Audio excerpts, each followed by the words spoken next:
तर धाराशिवमध्ये शरद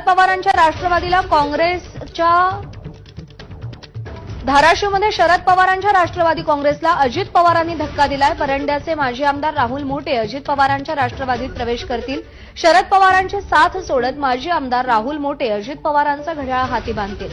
परांडा मतदारसंघातून राहुल मोटे यांनी 5 वेळा निवडणूक लढवलेली होती आणि सलग 3 वेळा ते आमदार म्हणून निवडून आले।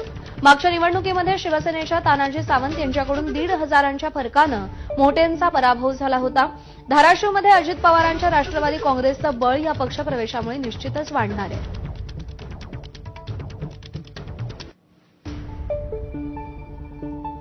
तर राहुल मोटेंच्या पक्षप्रवेशामुळे धाराशिवमध्ये महायुतीत पेच निर्माण होणार आहे। शिंदेंच्या शिवसेनेचे तानाजी सावंत, राहुल मोटे हे एकमेकांचे कडवे राजकीय प्रतिस्पर्धी आहेत। विधानसभेला सावंत मोटेंची कडवी झुंज झाली होती आणि यामध्ये सावंतांचा अवघ्या 1,500 मतांनी विजय झाला।